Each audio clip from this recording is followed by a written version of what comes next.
les problèmes politiques, les partis politiques, c'est des associations libres. Donc, évitons les tribunaux, libérons même les tribunaux, afin qu'ils se consacrent à l'essentiel de notre travail. Donc, nous félicitons que le SOABA ait retrouvé son unité. Je dis que c'était l'occasion pour le RDA et le SOABA de se retrouver et de faire une déclaration commune pour montrer aux autres partis ne pas se diviser. Le Niger a besoin d'union et de cohésion. Donc les deux partis qui sont à l'origine de la création du Niger peuvent montrer l'exemple aux autres partis plus jeunes qu'il faut s'unir. À travers ce congrès, l'UDFP SOABA compte affronter l'avenir avec confiance et détermination. Le SOABA ne peut triompher qu'en restant fidèle à lui-même, à ses idéaux de base, tout en gardant le cap sur l'avenir, sur la modernité. Il est en effet nécessaire, vous en conviendrez avec moi, que le parti a besoin d'être restructuré. Il nous faut revoir l'organisation et par voie de conséquence l'organigramme du parti au niveau régional, départemental et communal pour mieux appréhender le découpage électoral actuel et l'intégrer dans la démarche électorale du parti.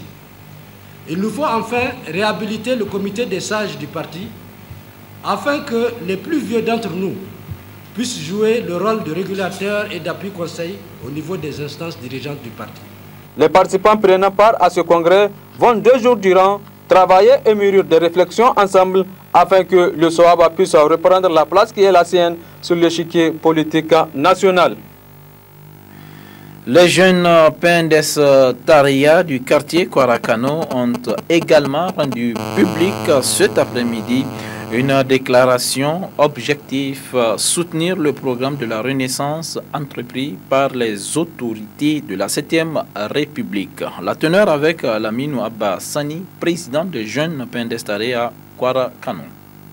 Le quartier Kwarakano, malheureusement, est confronté à des énormes problèmes d'infrastructure.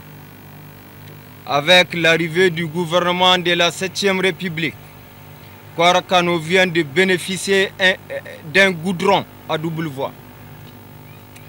Chose qui a sans nul doute apporté une solution idoine à nos problèmes. Car avant ces JO, la population était confrontée à des accidents et des insécurités des usagers.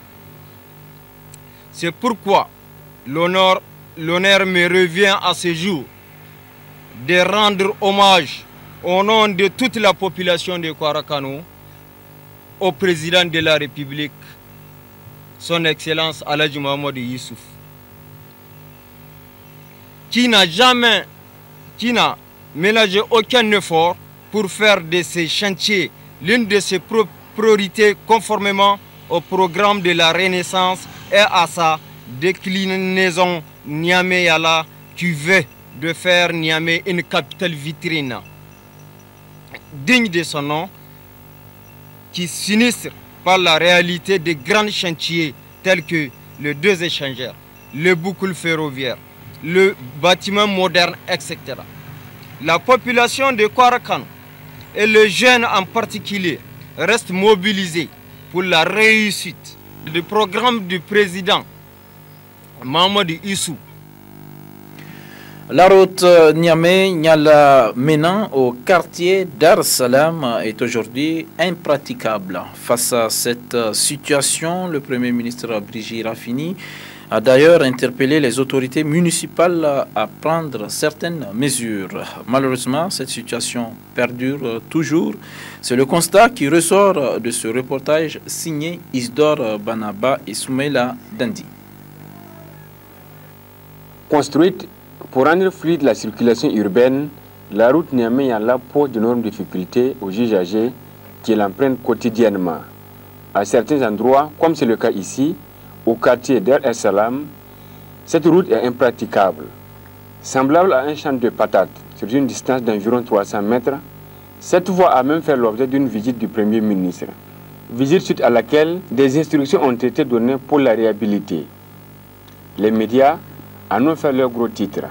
Mais jusque-là, Le cri de cœur des populations riveraines et des usagers de la route ne semble guère trouver une oreille attentive au niveau des autorités municipales. Baptisé Goudron Niameyala, cette voie était perçue par les populations comme le début de la mise en œuvre du programme de modernisation et d'embellissement de la capitale. Mais aujourd'hui, le constat est tout autre.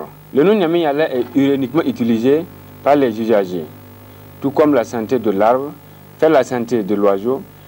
Le développement de notre économie se fera par le développement de nos infrastructures routières.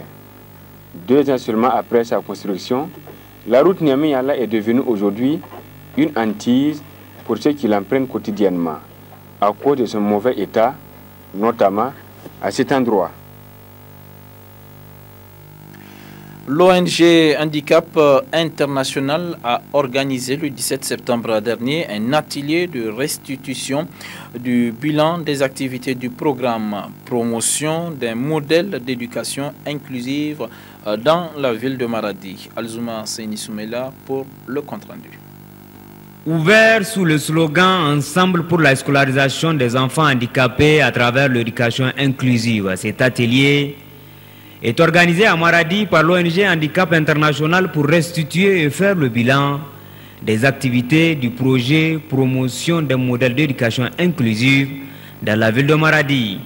Un projet pilote mis en œuvre dans la région de Maradi pour promouvoir de manière globale l'accès à l'éducation primaire dans la ville de Maradi. Ce cadre qui nous réunit est une tribune de partage et d'échange sur le bilan de la mise en œuvre du projet pilote dénommé Promotion d'un modèle d'éducation inclusive dans la ville de Maradi. Ce projet vise globalement à contribuer à l'accès universel à l'éducation primaire dans la ville de Maradi au Niger.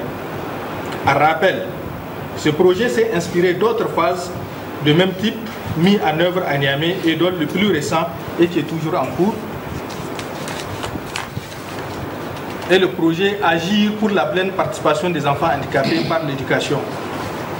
Ainsi, ce projet veut contribuer aux engagements du gouvernement nigérien en matière d'accès universel à l'éducation primaire, au développement d'une société civile pleinement impliquée dans la reconnaissance des droits des enfants handicapés et à la pleine participation des personnes handicapées dans la société, et plus particulièrement celle des enfants, par une démarche inclusive.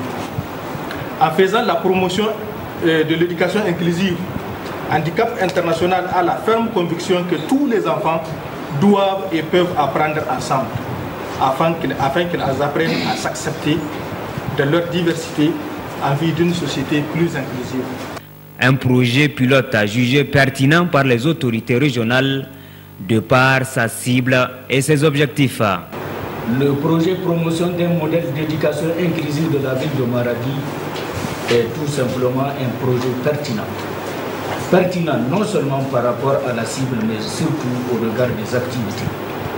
En effet, ce projet qui visait l'intégration scolaire des enfants handicapés, ces enfants même qui sont en marge du système éducatif et donc privés de la jouissance de beaucoup d'autres de leurs droits fondamentaux. L'intégration scolaire de cette importante frange de notre population est donc une action hautement salutaire qui ouvre la voie aux enfants handicapés pour qu'ils jouissent pleinement de beaucoup d'avantages socio-économiques.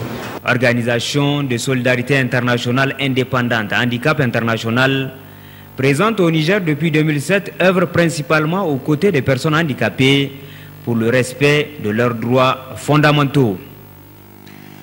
Le maire de la commune urbaine de Dosso a entrepris une visite de terrain sur les chantiers de construction des infrastructures entrant dans le cadre de la fête du 18 décembre 2014. Il s'est agi pour le maire de constater l'état d'avancement des travaux. Compte rendu Aoussi Abdraman et Seyni Yaye. Cette visite du maire de la commune urbaine de Dosso sur les chantiers en construction dans la ville de Dosso entre dans le cadre du suivi permanent effectué par les autorités communales en vue de s'enquérir et de constater l'état d'avancement des travaux qui sont en voie de finition sur certains sites très avancé sur d'autres et acceptable sur la plupart de ceux-ci. Du site de construction du nouveau hôtel de ville où il a commencé cette visite à la tribune officielle en passant par la cité du 18 décembre, le stade régional, la maison de la presse dans l'enceinte de la station régionale ORTM de Dosso, le maire et la délégation qui l'accompagnent sont satisfaits des travaux qui avancent normalement et félicitent les plus hautes autorités de la République pour leur engagement à moderniser la ville de Dosso. Cependant, le maire appelle la population de Dosso à un changement de mentalité. Nous demandons un changement de comportement, c'est tout ce qu'on demande, parce que l'entretien de ces joyaux-là demande un comportement exemplaire. Donc tout ce que nous pouvons demander, c'est ce comportement-là, pour un entretien efficace, pour que ces infrastructures puissent durer aussi longtemps que possible, pour que la génération future puisse aussi en profiter. Donc il va falloir qu'on ait un comportement acceptable. Parce qu'il ne sert à rien de faire des voies aujourd'hui et demain on se retrouve avec des eaux, des fosses septiques, on se retrouve avec des déchets un peu partout. Donc tout cela demande un changement de comportement. D'ores et déjà au niveau de la commune, au niveau de notre conseil, on a mis en place des mesures pour que ces infrastructures-là soient bien entretenues dans le temps. La mairie de Dosso est depuis le lancement du programme de Dosso Soga par le président de la République à l'œuvre, notamment à travers des actions de salubrité de grande envergure et de curage de niveau dans la ville de Dosso. Organisé par le programme Paix à travers le développement PDF 2 au profit des femmes et des jeunes filles, l'atelier sur la réduction des risques d'instabilité et l'accroissement de la résilience des communautés face à l'extrémisme violent a pris fin hier après-midi à l'Académie des arts martiaux de Niamey. Les participantes ont dans ce cadre formulé plusieurs recommandations. Le point avec Omar Hamma et Munkaila Tidjani. Renforcer les capacités des femmes et des jeunes filles sur les risques d'instabilité et l'accroissement de la résilience des communautés face à l'extrémisme violent. C'est l'objectif de cet atelier initié par le programme Paix à travers le développement dans le cadre de son programme d'intervention au Niger. 2 jours durant, les participantes ont eu à échanger sur plusieurs points. Le représentant du PDF n'a pas manqué d'encourager ces femmes. J'ose espérer que chacune de vous portera loin le message de paix de l'esprit de vos propres ressortis dans les synthèses des travaux de groupe. La présidente du comité des femmes nigériennes pour la paix, quant à elle, est revenue sur un certain nombre de doléances. Ce plan d'action-là, il a déjà consisté à voir d'abord nos différentes autorités et nos différents leaders politiques, nos différentes institutions de la République. On a vu certains on va les voir. Donc c'est pourquoi on a commencé à faire cette formation-là. On a déjà fait dans 4 régions. On va continuer à la demande des femmes à le faire sur toutes les régions. Et donc, vous voyez, comme ça, nous pensons que plus nous toucherons un grand nombre de femmes, plus ça vaut pour nous. La résilience des communautés face à l'extrémisme violent est un sujet d'actualité. C'est pourquoi les participantes saluent l'initiative. Cette formation tourne autour de la paix à travers le développement. Donc ici, la formation-là nous a montré de créer des comités de femmes. Et il y a même ce comité-là, des organisations différentes qui vont lutter contre ces genres de conflits, des conflits qui en a plusieurs sortes. Une femme peut aider et sensibiliser son mari et son entourage pour arrêter et apaiser des situations compliquées. À travers cet atelier, les femmes s'engagent davantage à cultiver la paix au Niger, en portant le message de la prévention et de la gestion non violente des conflits dans leurs différentes communautés. Le volet reportage de ce journal nous amène à la rencontre des vendeurs de poussins de race. Ces petites volailles très fragiles sont vendues comme des petits pains. Elles font le bonheur des vendeurs qui arrivent à tirer leur épingle du jeu. C'est un reportage signé Hervé Alélé et Soumaïla Danti. Le commerce des poussins est devenu de nos jours une activité génératrice de revenus pour certaines personnes. provenant du Nigeria. Ces poussins sont de diverses races et différentes couleurs, ce qui les distingue d'ailleurs des autres poussins ordinaires que nous voyons quotidiennement. Les prix varient selon la race des poussins. Muna sai da su dala 100-120 kuma abincinsu muna haɗa shi nan da yan ka bukata dai ka taho babu ka sai abun babu abincin da su zaka wasu cinin kana samun abincin akwai magani mu gwada ma kala-kala wanda ya zanga wanda in wata matsala ta kama su ka ba su wanda ga in ba su da matsala gawar zaka musu da abin da za su ci abinci shi saurin girma. En ce qui concerne la nourriture, ce sont les revendeurs eux-mêmes qui s'occupent de la composition. C'est en effet une préparation spéciale qu'ils effectuent compte tenu de la fragilité de ces poussins. Cette nourriture est ainsi vendue accompagnée de quelques produits servant de médicaments en cas de maladie. Cependant, les prix demeurent abordables.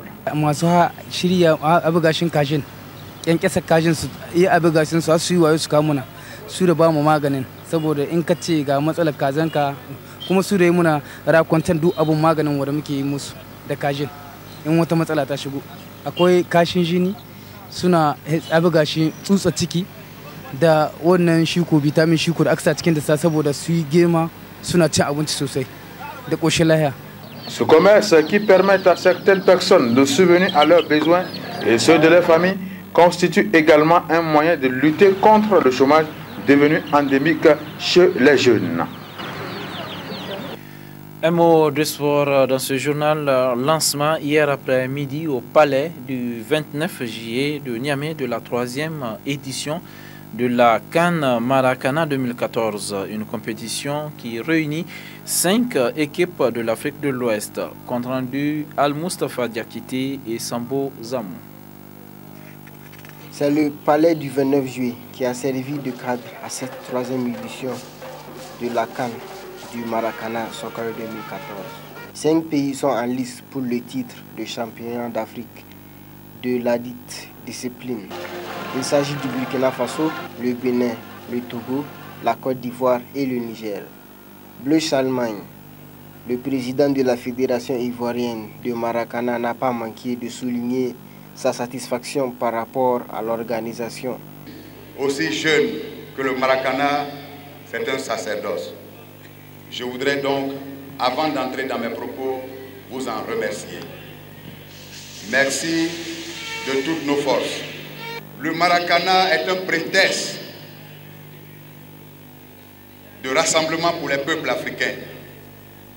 Il est né sur le campus de Cocody en 1970 par la volonté d'un des dignitaires du Conseil de l'Entente, Feu Félix Houphouët-Boigny, qui à l'époque emmenait ses étudiants les plus méritants à l'extérieur, à une destination au choix de l'impétrant.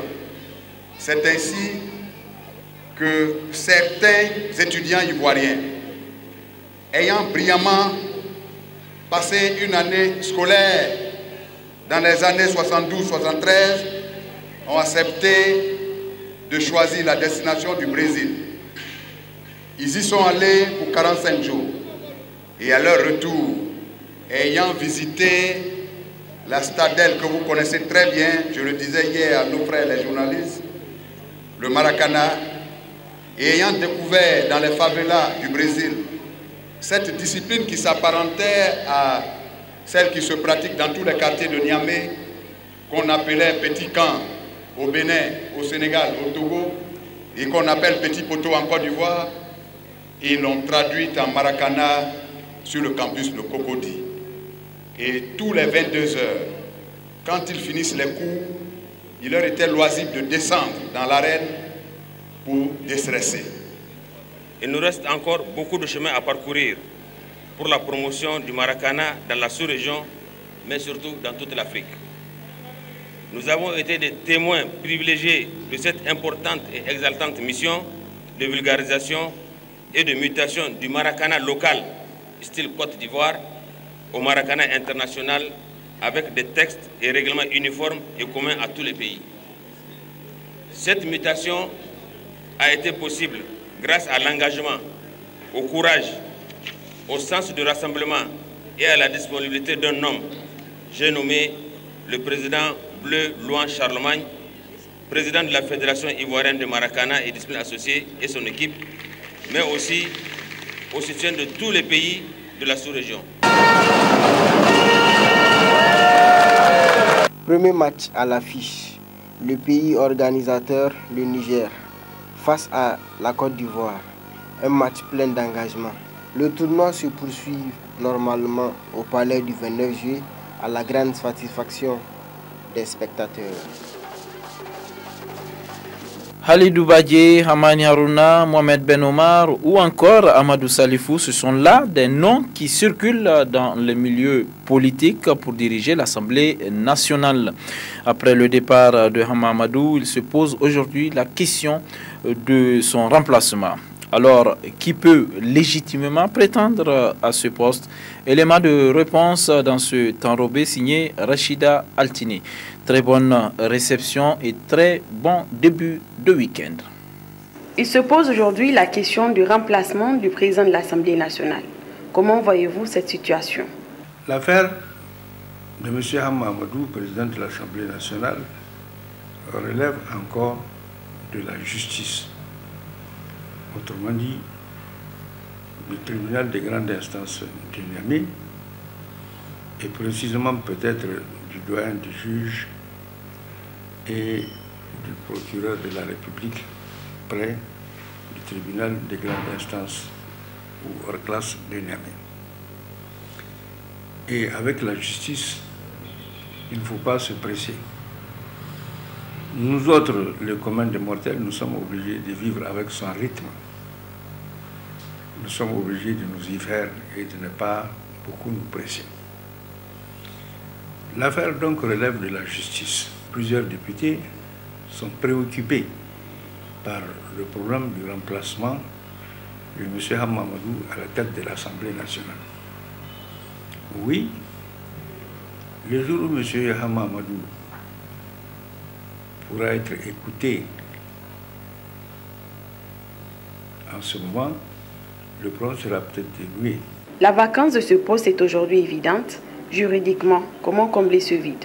En ce qui concerne son remplacement, cela ne peut intervenir qu'après que la Cour constitutionnelle ait constaté la vacance de son siège. Et ce n'est pas le cas actuellement. La Constitution nous dit que pour que la Cour constate la vacance du siège du président de l'Assemblée nationale, il faut qu'il y ait un certain nombre de conditions, parmi lesquelles le décès du titulaire du fauteuil, sa démission, sa déchéance ou autre chose de semblable. Nous n'en sommes pas arrivés là, et l'Assemblée nationale elle aussi. Donc, la déchéance du président de l'Assemblée, Hama Amadou, n'est pas prononcée, et en principe, il demeure toujours président de l'Assemblée nationale, même si par ailleurs il a quitté précipitamment le territoire national, même s'il s'est exilé, même s'il a fui, de toutes les façons, il n'y a pas un acte qui le déchoit de son siège du président de l'Assemblée nationale, et par conséquent, il n'y a pas d'acte qui prononce et constate la vacance de la présidence de l'Assemblée nationale. Donc nous attendons que cela soit fait.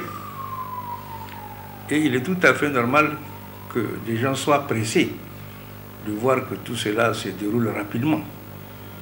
Surtout que beaucoup de députés et même de non-députés et beaucoup d'hommes politiques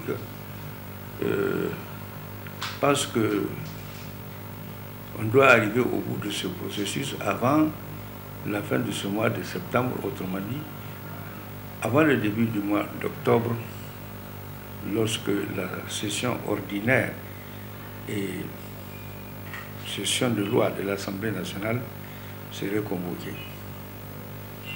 Donc, qu'est-ce qu'il faut faire? Ben, il faut attendre. Maintenant, on attend. Quand est-ce que la justice va être en mesure de constater que M. Hamamadou n'a pas pu répondre à sa convocation, ou qu'il n'a pas voulu, ou en tout cas il a un empêchement quelconque, ou même il est loin de pouvoir répondre à cette convocation. Et c'est au niveau de la justice qu'un mandat d'arrêt national et peut-être international peut être lancé pour pouvoir le faire revenir de gré ou de force. On peut constater que le président de l'Assemblée nationale n'est pas à Niamey, qu'il est absent, il a quitté le pays, on peut le constater, mais cela n'a pas de valeur juridique. Ce qui a de valeur juridique, c'est la décision de la Cour constitutionnelle, qui peut être prise au moyen d'un arrêt. À part elle, personne ne peut prononcer la vacance. Des noms circulent dans les milieux politiques. Selon vous, qui peut légitimement prétendre au remplacement de Hamamadou à la tête de l'Assemblée nationale? J'ai entendu des noms qui ont été prononcés. Hier, par exemple, je n'avais entendu que 3. Aujourd'hui, j'ai entendu le nom d'un 4e. On parle de M. Ben Omar. On a parlé aussi de M. Adamou Salifou de Goudel. On a parlé de Halidou Bagué. Et dans un journal ce matin, j'ai vu Hamad Harouna de Loga. J'ai vu son nom. Bon, tout ça c'est normal. N'importe quel député peut aspirer à devenir président de l'Assemblée nationale. On peut imaginer des répartitions, mais de type politique. Lorsqu'on élit un président de l'Assemblée nationale, il faut que ça soit fait par consensus, en tout cas par entente quelque part sur le plan politique, conformément à des critères politiques, entre des hommes politiques qui sont compétents pour le faire. Et ici au Niger, jusqu'à présent, en tout cas, ce sont les leaders des partis politiques, partis représentés à l'Assemblée nationale.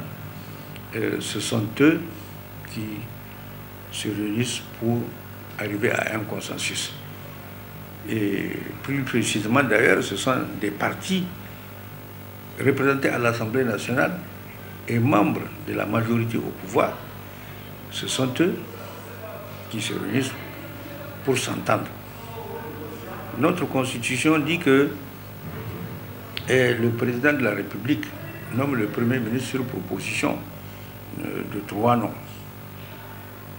qui sont donnés par la majorité. Mais la Constitution ne dit rien par rapport au choix du président de l'Assemblée. Là, dans ce cas, ce sont les personnalités compétentes, en l'occurrence les chefs des partis, qui se réunissent pour opérer un choix. Adamou Salifou, c'est un député élu sous la bannière du MNSD Nassara. Il est de Goudel, donc de la ville de Niamey. Et l'autre, Hamad Harouna. Hamad Harouna, c'est un député élu sous la bannière de l'UDR Tabat. J'ai parlé de Ben Omar, j'ai dit qu'il est des Zender, il est même du Nord Gouré. Halidou Bagué, c'est un député élu sous la bannière du MNSD Nassara. Maintenant, tout cela ne leur donne pas droit, tous chacun en ce qui le concerne, d'être candidat ou président, d'être candidat oui, mais d'être président de l'Assemblée nationale. C'est pas ça le critère. Le critère, il est politique. D'abord, n'importe quel député peut se présenter pour être président de l'Assemblée nationale.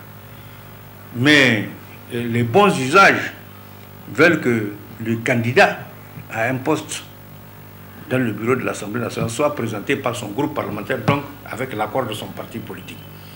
Là, pour élire le président de l'Assemblée nationale, il faut nécessairement qu'il y ait un accord entre les différentes composantes de la majorité. Et ces différentes composantes de la majorité, c'est d'abord les leaders des partis politiques de la majorité, et puis ensuite les députés de cette même majorité. C'est à ce niveau-là qu'on peut obtenir un accord pour s'entendre sur un nom, le nom qui va être proposé par toute la majorité comme étant le candidat de la majorité. Mais si par hasard, cette majorité ne parvient pas à s'entendre sur un nom, elle va aller à rang dispersé. avec plusieurs candidats et elle risque en ce moment-là de se faire battre si toutefois la majorité relative est requise pour être président de l'Assemblée nationale. Mais ce n'est pas le cas. Alors, donc vous avez ces 4 candidats-là et il peut y avoir un 5e. On sait que le PNDS occupe déjà la présidence et la primature. Est-ce qu'il peut encore prétendre à occuper ce poste? Rien n'empêche, je dis rien n'empêche à ce que les 3 responsables du pays appartiennent à un seul parti, ou à 2 partis, ou à 3 partis. Rien ne l'empêche, la Constitution ne le dit pas. La Constitution, elle dit tout simplement que le président de la République est élu au suffrage universel. Il est présenté par un parti. Il n'y aura pas de frustration au niveau de... Ah non, non, non, non, ça c'est pas la loi. Non, ça c'est pas la loi, ça c'est pas la loi. C'est pour ça que je vous dis que, évidemment, il y a des choses qui relèvent de l'entente entre partis politiques composant la majorité. Mais actuellement, comme ça s'est passé du temps de Jarmakoy, par exemple, et comme ça s'est passé par la suite, mais actuellement, si les partis politiques composant la majorité, surtout la majorité parlementaire, veulent s'entendre sur un nom, c'est à eux de se réunir. Et selon des critères politiques et des considérations politiques, ils peuvent décider de qui sera candidat. Et là, c'est à eux de décider. Ce n'est pas forcément le parti qui a le plus grand nombre de députés, ni le parti qui a le plus grand nombre d'électeurs, qui a eu le plus grand nombre d'électeurs, ni le parti qui développe beaucoup d'activités. Non, ça, ce sont des problèmes qui se résolvent entre leaders des partis politiques dans le cadre des critères politiquement définis qui peuvent être des critères d'équilibre politique ou des critères de participation à la gestion d'une majorité. Ça, c'est politique, ça. Et normalement, ça ne doit pas sortir dans la rue. C'est dans une chambre fermée que les partis doivent délibérer pour prendre une telle décision.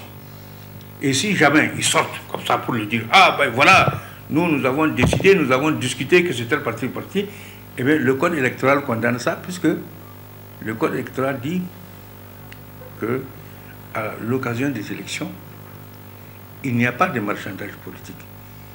Et il n'y a pas d'achat de conscience.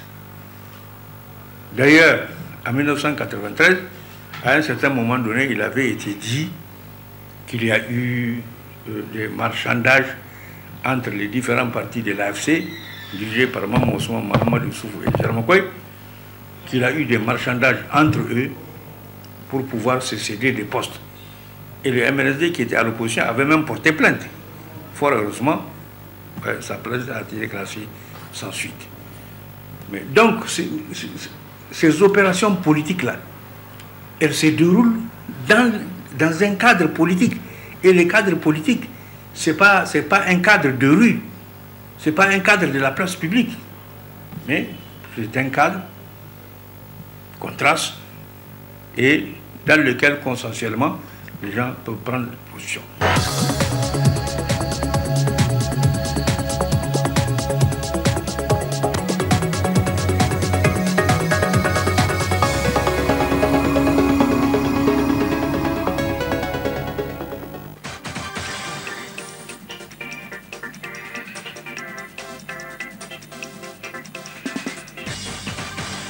Pour une année scolaire à